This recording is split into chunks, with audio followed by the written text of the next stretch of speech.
vous aurez à poser toutes vos questions et le rapporteur ainsi que les conseillers répondront à ces questions. Je ne sais pas s'il y a quelque chose à ajouter d'abord avant que nous cher conseiller, monsieur le rapporteur. Je ne sais pas si vous avez quelque chose à dire. Bon, je pense que si nous avons quelque chose à dire, c'est de souhaiter la bienvenue à tout le monde et de présenter les deux aussi les meilleurs au nom de l'autorité. Voilà, pas beaucoup de choses à dire. Nous faisons des séances de sensibilisation, on fait des missions de sensibilisation.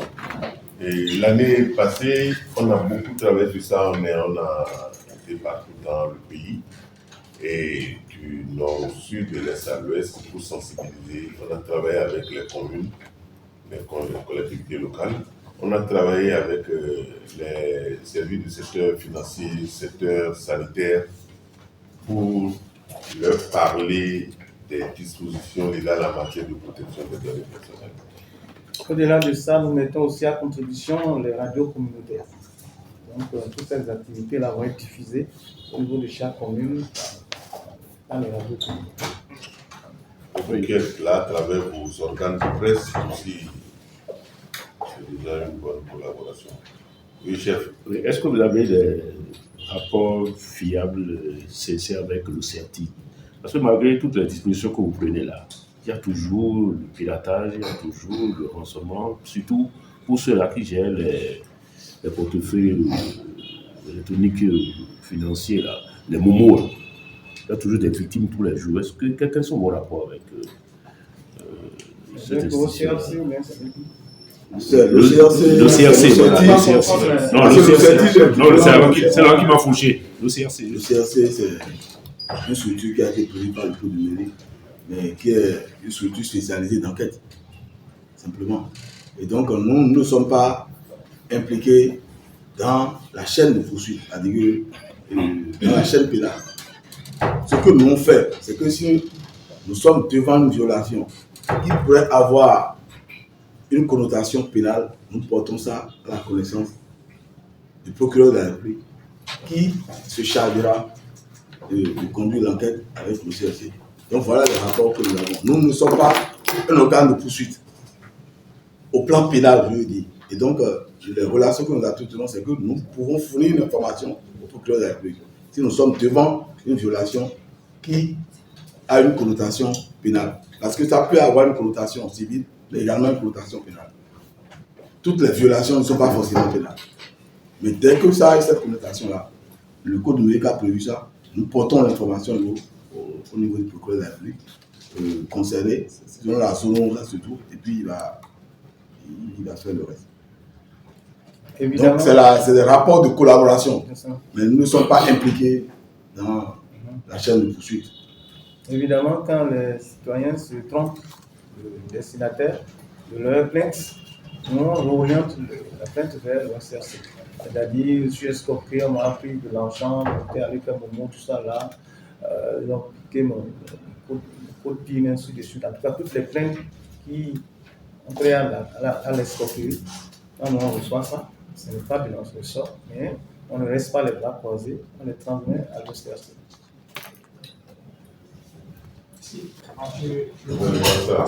Combien de noms sont prévus? Avec nous, journalistes, avant de fond sur Radio Topa, je voudrais savoir si vous avez des stratégies pour faire passer ce message dans vos différentes langues. Merci. C'est prévu, non? Oui, c'est prévu dans les activités. Maintenant, les activités, il y a plusieurs activités de sensibilisation. Le mercredi, nous serons à l'université pour sensibiliser les jeunes. La couche estudiantine. Il y a des émissions qui vont passer sur les radios locales de proximité sur le thème le contrôle de vos données personnelles. Ensuite, vous allez recevoir des SMS sur la protection des données personnelles.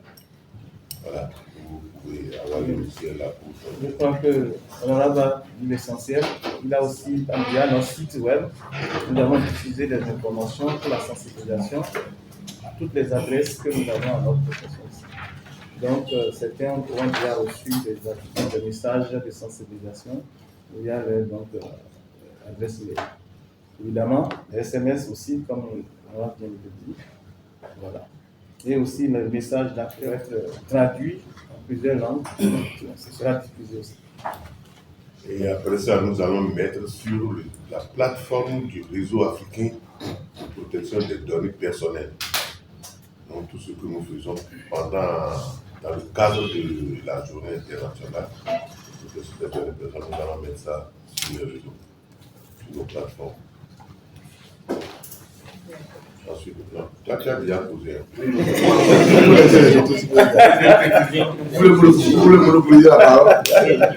Il faut les gérer là. On assiste aujourd'hui à la prolifération de beaucoup de liens sur les jeux foot, One is Dead, BSFM et autres. Est-ce qu'il y a une stratégie ici qui met sous contrôle ces liens afin de pouvoir permettre quand même à ceux qui sont fans de ces genres de jeux d'être sécurisés?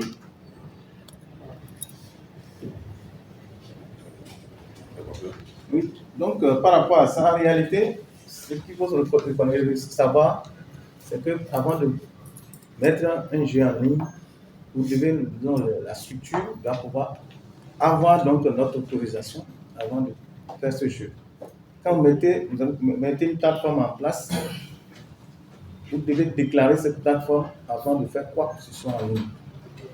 Donc voilà, d'abord la première précaution que nous prenons par rapport à l'utilisation des sites et des plateformes de jeux, ainsi de suite.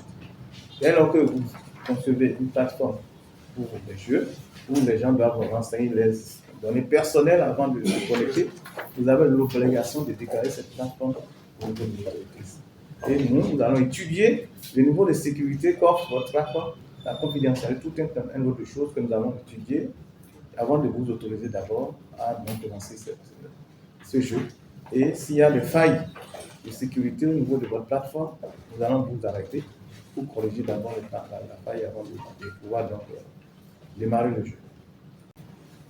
Donc parfois, oui, on fait des autosaisines, c'est-à-dire si par hasard on tombe sur votre plateforme, on a appris quelque part qu'il y a un tel jeu qui se passe sur une plateforme et on constate que la plateforme n'a pas été déclarée auprès des autorités, on peut s'autosaisir et vous interpeller. Une femme. Bonjour, chers conseillers, bonjour, chers confrères. Moi, ma question, c'est pas si on a déjà répondu une fois dans cette salle, c'est par rapport à la relation que la PDP a avec l'ANIP qui aujourd'hui détient nos données personnelles. Quel travail fait-on ensemble? Comment est-ce que vous vous assurez de l'utilisation qui est faite de nos données personnelles, puisque aujourd'hui, tous les Béninois, tout petits ou plus grands, disposent de ces données au niveau de cette institution de l'État. Quelle est la relation qu'il y a entre les deux structures? Merci. J'avais peur de poser la question pour ne pas avoir la répartie de l'honorable Ulysse, qui est aujourd'hui conseiller. Surtout qu'à la tête de l'ANIP, il y a un étranger. Je voulais poser la question maintenant, j'en vois que ça va dans le même sens que ma collègue. Je crois que par rapport à votre question, nous avons déjà eu l'occasion d'en parler. La protection des données personnelles incombe à la fois au secteur public, au secteur privé et même à l'État. Et donc, l'ANIP n'est pas du reste. Et avant que l'ANIP, lorsque nous avons constaté que les choses se faisaient sans vraiment respecter les normes, nous avions interpellé l'ANIP. Et depuis lors, nous avons essayé de leur accorder les autorisations par rapport aux différents traitements qui ont été faits jusque-là.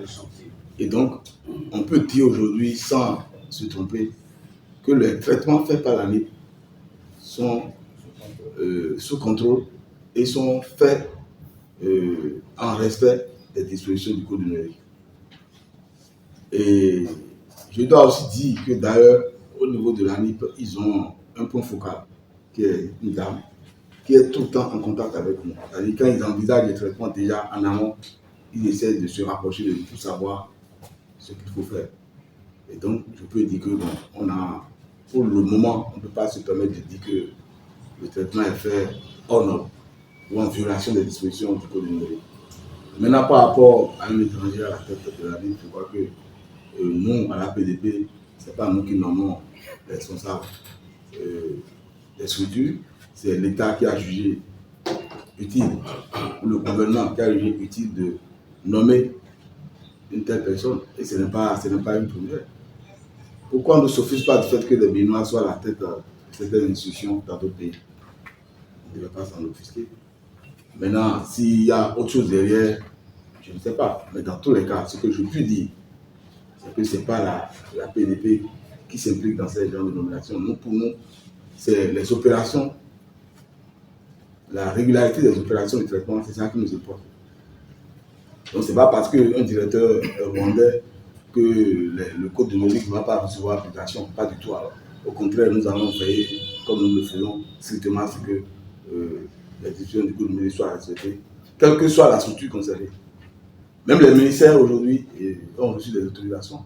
Et quand ce n'est pas bon, on leur dit que ce n'est pas bon. Nous donnons même des avis au gouvernement sur certaines questions. Donc, voilà, que nous jouons pleinement notre rôle.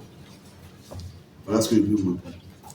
Je vais compléter un peu mon collègue pour dire que, pour étendre même un peu votre question, tout l'écosystème numérique au Bénin, nous sommes dans une dynamique de collaboration directe.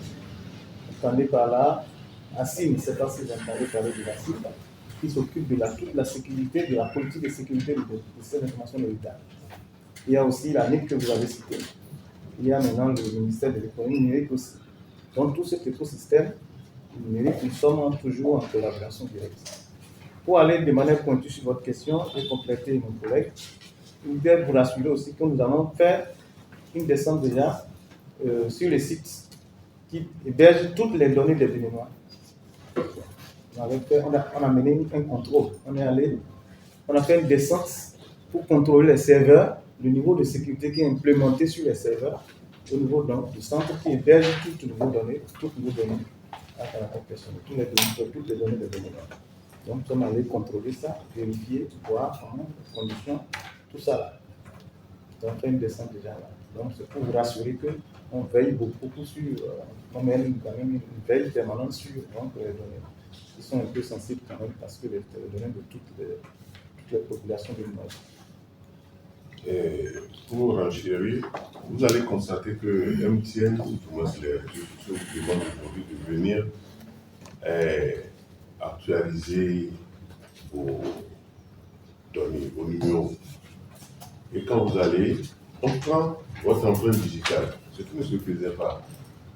Nous avons étudié ce dossier-là avec ACIM, ANI, les GSM, pour que cela se fasse dans les normes.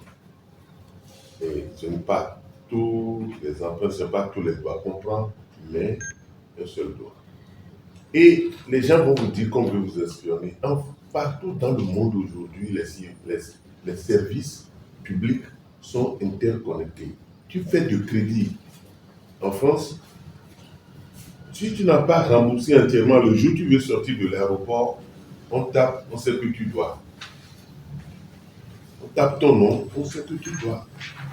Comment la banque a pu transférer cela au service de contrôle des frontières? C'est ça, le développement. Donc, il ne faut pas qu'on vous désinforme, mais allez auprès de ces services GSM pour remplir les formalités, pour actualiser. Ça sécurise nous-mêmes notre sécurité.